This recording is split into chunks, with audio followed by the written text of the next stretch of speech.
Hey guys, MrPokke here, back with another video, and on today's CN unit analysis, we are going to be talking about Miyabi, pretty much one of, if not the strongest DPS that we've seen so far in Zenless Zone Zero, what she brings to the table, etc. If you guys want to see a little bit more of a comprehensive overview for a kit, check out the early access review, but otherwise, I'm also going to jump into a little bit more of the analysis from the CN community. So without further ado, let's get into today's content. Subscribe!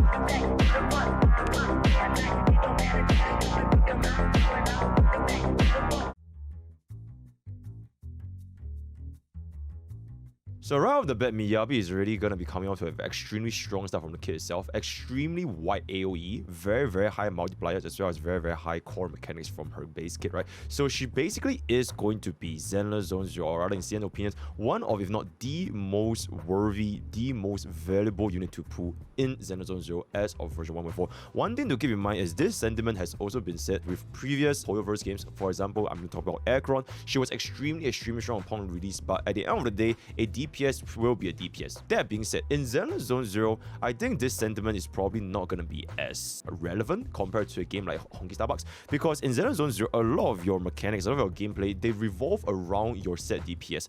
Unlike in Honkai Star Rail, where the gameplay kind of revolves around your supports, games like Wuthering Waves and Zenless Zone Zero, maybe even Genshin Impact, a lot of them do depend on that DPS being on field and their core mechanics and what they bring to the table. So for units such as Miyabi, I believe that she is going to be extremely valuable for players, especially if you just start out playing Zenless Zone Zero in version 1.4. So something to keep in mind for Miyabi is also although she might be very strong, she's not somewhat of like a wheelchair unit, right? She's not completely brain dead where you can just play like full auto and just brainlessly slog your way through, because there are definitely ways to basically optimize her gameplay and let her deal a much higher amount of damage, especially pertaining to her rotations with Yanagi, with Bernice, or even if you want to use her with units like Lighter, something that needs to be considered here and there. So take that into consideration. And if you guys are just going to be playing Zenless Zone Zero in the dailies, right? You are just using her for dailies or just exploration, then you definitely don't need her buff up. Any player that kind of want to try the end-game content as comfortable as possible without that much difficulty, or rather at lower difficulty, lower barrier to entry to the end-game content, then Miyabi is going to be an extremely strong unit to have, right? And even more so if you're just going to be using Miyabi for your daily stamina usage, right? If you want to get your dry discs, you want to clear your essential materials, any of the TVs, any of the Holo Zero stages, Miyabi is definitely going to be there to give you a much better playing experience in Zenless Zone Zero overall. So it is recommended for everyone to get at least one copy, similar to how Caesar King has an extremely high value for players in Zenless Zone Zero, because her comfort and durability she brings to the table is just so universal that you pretty much can run her in any scenario. So getting into the Miyabi summary, if you don't want to read all that, drive this 4-piece Branch and Blade Song, 2-piece Astral Voice, or 2-piece Woodpecker. Both of them are going to be excellent. Going for Astral Voice is going to be fine if you really have enough crit value. Otherwise, getting the base crit rate from Woodpecker is going to be a lot more comfortable for most players, right? So that's going to be there. And then for our main stats, crit rate / crit damage, ice damage percentage, or attack percentage, or even pen ratio. Pen ratio definitely recommended for players that are running Rena or the Great Signature Engine. And then for slots, it's going to be attack percentage. I did mention in the early access that you guys can consider Anomaly Mastery, but if you are going to be doing the highest possible damage with Miyabi, especially if you're going to be running her with units like Yanagi or even Bernice, then attack percentage is going to be a lot more recommended, right? And then for your substats, it's basically how you build a crit DPS. Your crit rate, attack percentage, crit damage, or even anomaly proficiency can also increase Miyabi's damage output. For recommendations for W engines, essentially almost all the same. Signature weapon is going to be more than 15% better than the Grace W engine, and then this is going to be 15 to 25% better than the Battle Pass W engine. But generally speaking, there really isn't a lot of substitutes because there are very little crit W engines available in Zenless Zone Zero. For your Mindscapes, your Mindscape 1 is going to be a roughly 11% final damage increase considering all of the defense down. So this Mindscape 1 alone is not that impressive. The more important thing is going to be the Mindscape 2, right? So this is very similar to E2 Aircron, just like how I said in the early access review.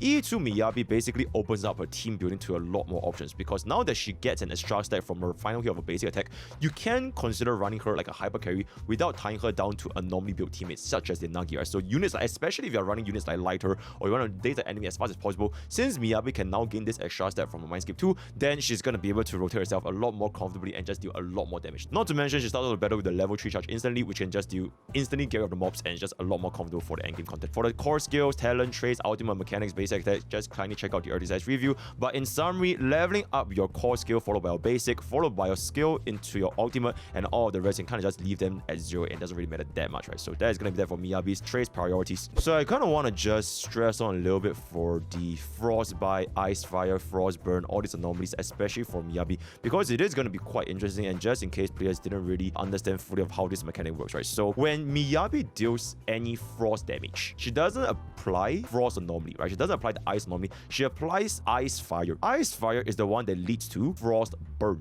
Right, so just like how if you apply ice damage, you will trigger frost anomaly, right? So for Miyabi, these two are fundamentally two different things, which is why you can run her in a mono ice team, because any of the frost damage, any of the ice fire, frost burn, all these things, they do receive benefits from any sort of ice buffs, right? So ice damage buffs, ice res down from a Litecoin Sokaku, they all can help us get a higher damage from Frostburn. That being said, I've mentioned in my earlier as well, ice team is going to be one of the weaker teams compared to all of others, because they just simply don't give Miyabi enough of the Fallen Frost stacks. So her stack generation is going to be very slow, and it's just more clunky compared to units like Yanagi or even Burmese, right? So that is why Ice Team is not recommended. But do know that any buffs that buff your ice damage will buff this Frostburn, Frostbite damage, right? So that's the first thing out of the way. Second thing, so there are basically 3 different phases with regards to Ice, Fire, and Frostburn. So any frost damage that Miyabi attacks, so this is specifically from an EX skill, from a 3, 4, 5th basic attack hit, and the ultimate, you will apply Ice Fire for 30 seconds. You can see from the guy, it's literally just burning up a little bit. So that's the Ice Fire lasting for 30 seconds. This Ice Fire will increase the Frost Anomaly build-up rate by 100% of Miyabi's crit rate. So this phase 1 mechanic, it is more so for us to apply Frostburn as soon as possible, right? We want to stack on this Ice Fire ASAP to apply Frostburn. So this initial phase 1 is strictly for Miyabi herself to apply Frostburn. So why do we want to apply Frostburn? Is because once we apply Frostburn, first of all, it does a 1500% multiplier damage. Second of all, our entire squad member will accumulate 20% more anomaly build-up for anyone under the Frostburn state. So this is very similar to how after you apply like shock or burn, the enemies will have this shock or burn symbol, and they will deal damage over the next 10 seconds, right? So this is very, very similar to them. All targets will now enter into the Frostburn state after your Ice Fire is up to 100%, and then your entire team will deal 20% more anomaly build-up. So the intention for this is phase 2. So once Miyabi applies Frostburn, so that's 100% of the Ice Fire, then you want to swap to your other squad members such as Yanagi or Burmese for them to apply their own disorders, right? So for your Yanagi, even the polarity disorder that is going to be able to accumulate at a 20% faster pace. But know that at this specific point, Miyabi cannot reapply Ice Fire to these enemies, right? The Frostburn state will end when the Frostbite expires. So this Frostbite is basically the same Frostbite you guys see from the Ice Anomaly state, right? So while this state remains active, any other attribute anomaly, it will override Frostbite, and then it will remove Frostburn. So phase 1, apply your Ice Fire. Phase 2, Ice Fire is done, you apply Frostburn. And then phase 3 is when your second anomaly, such as Yanagi for example, applies their own disorders, and then this will remove Frostburn, and then you'll go back to phase 1 again. So this is the whole rotation that you'll kind of want to deal with Miyabi. Keep in mind that every single time you trigger Frostburn, Miyabi gains 1 stack of Fallen Frost. Unfortunately, this effect can only trigger once every 10 seconds. So even if you want to spam out a lot of Frostburn with Miyabi as a hyper carry, it is not recommended unless you get Miyabi's Mindscape 2, which is when she gets more Fallen Frost stacks from just the basic attack, right? So that is basically the core mechanic of how Ice Fire and Frostburn breaks, and hopefully that clears up some confusions. One thing to keep in mind is that for the difference between Ice Anomaly and the Frostburn Anomaly from Miyabi is that she has a much higher damage multiplier from the Frostburn. You can see this is going to be a 600 base compared to 450, as well as a 75% base compared to 7.5%. Quite literally 10 times when you kind of compare the number of duration remaining from either Ice or Frostburn, right? So based on a 10-second calculation, you can see that Frostburn is going to be at roughly 1350% multiplier compared to a burn at 1450% multiplier, which is basically one of the best elements or the best anomalies to trigger for disorder, because remember that disorder damage is calculated from the multiplier instantly triggering the remaining time, right? So the longer the time remains on that specific anomaly, then the more damage it's going to do. One more thing is that Miyabi also have one of the game's highest anomaly proficiency at a base 148, even 20 points higher than Burmese. So after you get all of her core skills, it's going to bring us all the way up to 238, which means means because the Frostburn initial break, right, the Frostburn break damage, that is still gonna be depending on like your anomaly damage. So even if you do get your anomaly proficiency, you can still deal a tremendous amount of damage even if you don't really land that crit rate slash crit damage, right? So in terms of even an anomaly unit perspective, Miyabi herself also has a very considerable multipliers, right? So when it comes to any sort of this subsets, and all of them can basically be utilized by Miyabi, although crit rate and crit damage is probably going to be a consideration. One thing to consider is that people can consider running an anomaly build Miyabi, which is where you run anomaly mastery slot 6 and anomaly proficiency slot 4. So purely run her like how you would run like a Bernice or Grace or Yanagi. But unfortunately, because you don't really make use of the damage multiplier, especially from a level 3 charge attack, it is highly recommended to play Miyabi using the normal crit DPS build, right? It's like you wouldn't run Surik Aggron.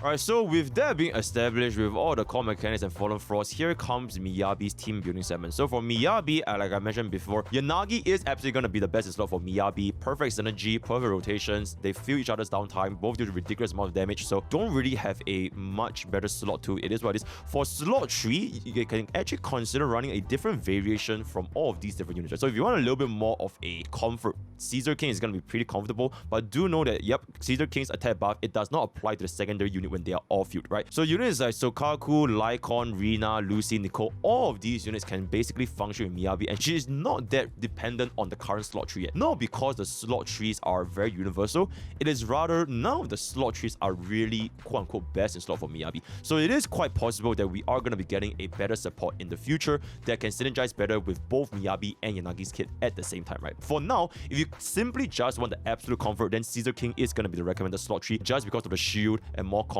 especially for the endgame content where you can't heal and all that kind of stuff. But just know that the attack buff, even though it lasts for very long, it does not cover both units at the same time because it's only for the on-field DPS, right? Although this can be mitigated by learning your rotations or like adjusting them a little bit to make sure that whichever is on-field do gain the benefits from Caesar's buff, right? So that's going to be that. If you want another rotation, then Sokaku is also very, very nice, especially with the Ice Rest down, which can affect Miyabi's Frostburn and all that kind of...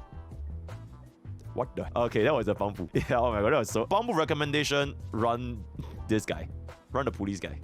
FBI open up. Insane. So now I kind of want to go through pretty much one of, if not the most important segment of this entire guide, which is going to be the rotations between your different teammates, right? So different rotations with Miyabi, with Yanagi, with Caesar, with Lighter, with Bernice, they are all going to be very, very different. So let's just break them down step by step, especially for all of the team comps that we have as of this current moment. So if you are going to be running Miyabi with Yanagi, the rotation will first start by both of them being on field, kind of rotating with one another to accumulate this anomaly stack. Trying to make this to be as high as possible so that we can trigger the buffs and disorders later on, right? So once the anomaly for both elements is going to be roughly at 75%, you swap into your Sokaku to start accumulating your buffs, activating your final EX skill for Sokaku, applying the buff to Miyabi via a quick swap. And because do keep in mind that after using a quick swap, and in fact a lot of different Miyabi's kits, it allows us to instantly cut into our base attack 4 and 5. Note that it's very important, especially at M0, because you wouldn't really use Miyabi's base attack that much,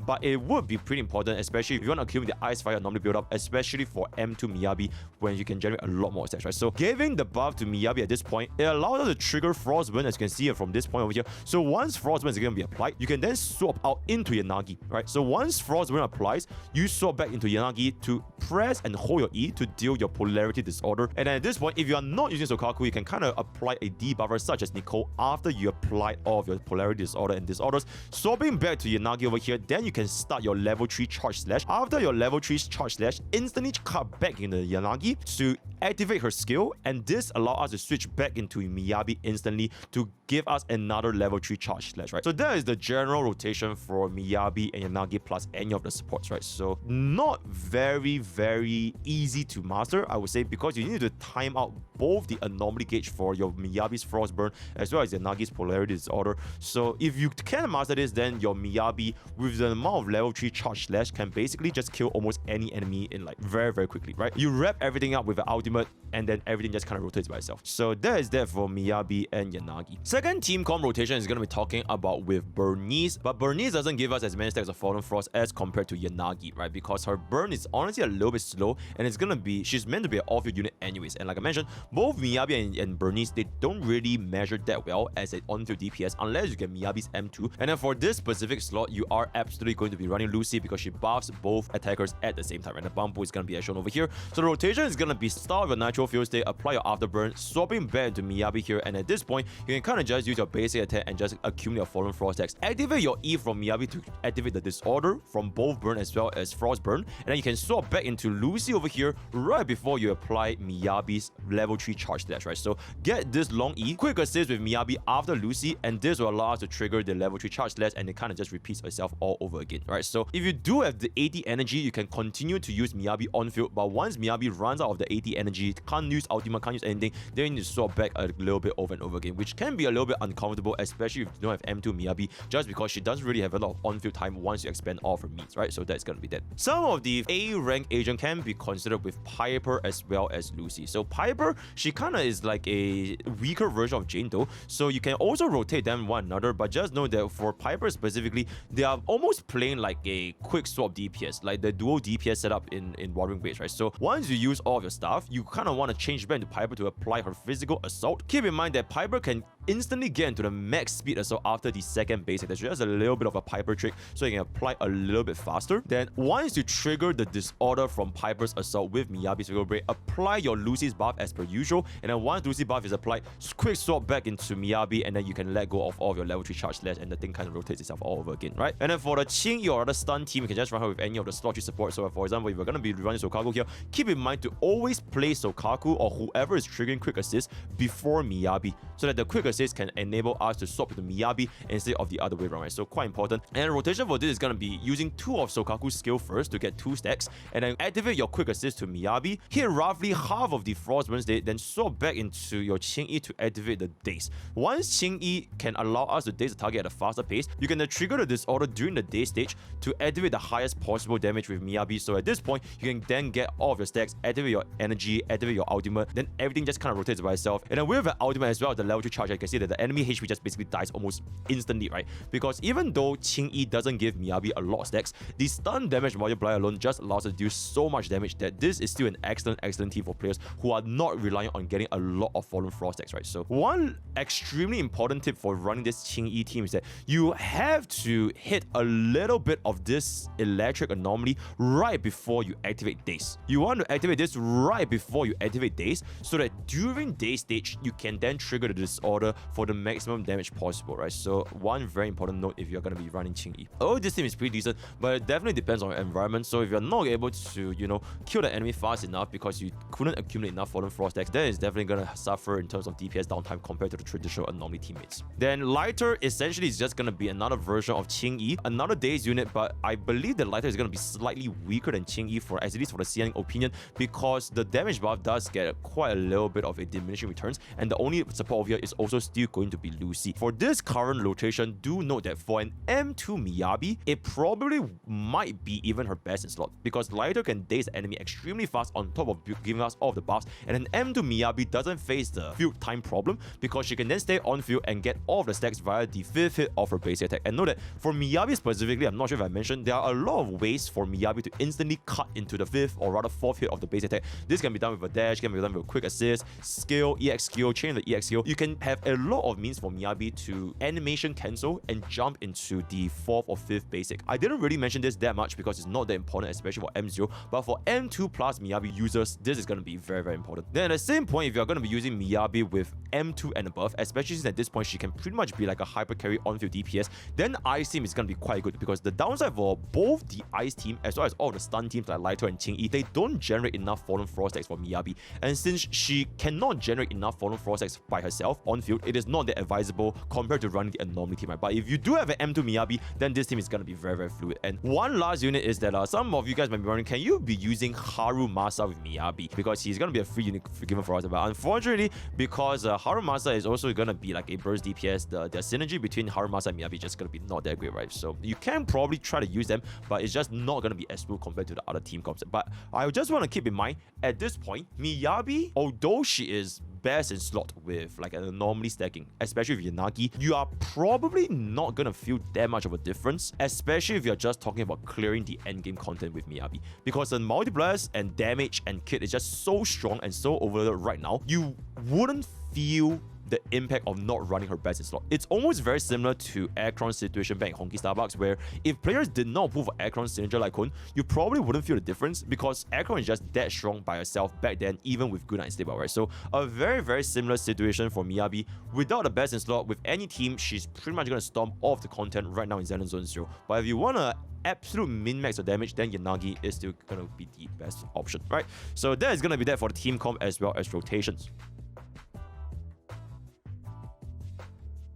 So very quick about Miyabi and how do you build her in her drive disc. Exactly the same as my creator experience server. Branch of Blade and Song 4-piece. You can run Astral Voice for 2-piece attack, or you can run the 2-piece Woodpecker, especially if you're missing a little bit of a crit rate or having problems getting the 80% crit rate, then that is going to be up to the players. But if in terms of farming efficiency, since you're already farming for this brand new 4-piece, running the 2-piece attack from the 2-piece Astra is still going to be a pretty decent choice. Especially if future units also want to use the 4-piece Astral Voice, then this is just going to be very efficient for your stamina, essentially. And then for Miyabi's main stats and substats, for the main stat, crit rate is going to be preferred since you really want crit on Miyabi. For the slot 5, ice damage percentage, attack percentage, as well as pen ratio. Difference is very small, 1% between ice and attack, 3% better than pen ratio. Of course, if you are going to be running a Rina slot 3 or with Grace W engine, then this pen ratio is roughly basically the same as all of the others. It depends on what substats you are going to be getting for a slot, right? Then slot 6 is just going to be attack percentage, don't really think about it that much based in slot. Then your substats is going to be crit rate, attack percentage, crit damage, pen ratio, as well as anomaly proficiency, right? All these are going to be their respective impact for Miyabi. So the higher this number is, the more benefits you bring to your Miyabi build, right? For your crit rate, before 80% at 2.14, after 80% at 1.53 for the additional crit rate. Of course, if it's at 100%, then you don't need any more crit rate. So that is going to be that for Miyabi's build segment. Very straightforward. And then for the Miyabi W engine, I don't really think we can top it that much. Absolutely busted W engine. It's just because we don't really have a lot of different alternatives, because no other Anomaly W engine gives us the crit value that Miyabi's signature W engine can provide, right? So generally a very good pool at E0S1. If you want to compare this is going to be for another CN content creator, but the chart is going to be shown as above. Roughly more than 15% going to be higher than even compared to Grace W engine. And this is considering that we get this at the highest efficiency, right? And then the rest of the stuff, the lip gloss at S5 and all the kind of stuff is just way more worse. It's basically just going to be almost 20%, more than 20% worse than W engine for Miyabi. So generally a very good signature weapon to consider, and definitely more important than the Mindscape. Speaking of Mindscape, this is going to be our last segment, which is going to be Miyabi's Mindscape. So TLDR for this Mindscape one is basically getting 36% defense down whenever you do this, as well as increasing your entire team's anomaly proficiency build up at 20%. Frankly speaking, for Mindscape 1, it is not that important because 36% defense down roughly translates to a 12% final damage increase. But keep in mind that if we are going to be getting more defense down sources from other units like Nicole or even future supports that can also apply defense down, then this 36% defense down is going to be a lot more impactful going forward. But for now, it is not that important to have between Mindscape 1 as well as the signature weapon. It is definitely much more recommended to pull for the signature weapon instead of the Mindscape 1, right? But that being said, people that do want to pull for Miyabi's Mindscape 1 is probably going to be going for Miyabi's Mindscape 2, because this is going to be Miyabi's game-changing Mindscape. So for Mindscape 2, it is essentially functionally almost exactly the same as Akrion's E2, right? It opens up the team building potential for Miyabi because now she gets one more stack of Fallen Frost whenever our last basic attack hits a target, which means she can now essentially become a on-field hypercarry DPS, which she previously was not that good at being. Even though you could run her even at M0 because the multipliers are just that high, it is not as comfortable, but getting this M2 fully unlocks this potential to be a hypercarry on your DPS, so you can now run teams with like Lycon, Lighter, any of the normal Dazers with your normal hypercarry support. It is going to be a lot more fluid and a lot more powerful with this Mindscape 2, right? If you do not want to run Miyabi as a traditional hypercarry on-field DPS and you still want to run her with Yanagi, then Mindscape 2 might not give you that much of a benefit, right? But if you do want to factor in the benefit, it's going to be a roughly 36% final damage increase, right? So that is going to be that. One quick thing to know is that one thing for Miyabi is, I also mentioned just now, is that a lot of her mechanics can instantly slice in and quick connect into a final 4th and 5th chain of the base attack. So this can be from like a dodge counter, this can be from a quick assist, this can be using her skill. All this can allow Miyabi to instantly switch into your 4th and 5th hit of your base attack, which means you can get this additional Fallen Frost Axe very, very quickly, especially if you use M2. For players that do not have M2, then this is not going to be that important, right? So one thing to consider. And then for your M3 and M5, just a very roughly 13% increase for both combined. And then for your M4, it's going to be a roughly more energy regeneration, or rather more decibel regeneration for your ultimate. So this is going to be a roughly 9% final damage increase. Nothing too crazy, just a little bit more of a rotation, especially since we don't really care about Miyabi's ultimate damage, even though it has one of the basically the highest multiplier in the entire game, right? But not that significant. Then Miyabi's Mindscape stage is basically the triple stash. So you can basically do the level 3 charge attack 3 times because of how this mechanic works, right? So considering the fact that Miyabi basically has one of the strongest charge attack and multipliers in the entire game, tripling this basically transfers to a roughly 42% final damage increase from the entire rotation. So absolutely one of the best Mindscapes in Zenless Zone Zero. So in terms of the pulling opinion, highly recommend to just go for the E0S1, and then if you want to go for Mindscapes, then M2S1, then followed by M6S1, right? So that's going to be the recommendation. Alright, with that, we have come to the end of Miyabi's CN unit analysis. Hope you guys enjoy her because she's absolutely busted, and highly recommend everyone to just get a copy of her in Zenless Zone Zero as of version 1.4, right? So word of the day is going to be absolutely busted, Akron, hail, Akron, join Twitch, join YouTube, join Discord, join Twitter, all the best. I'll see you guys next time. Take care.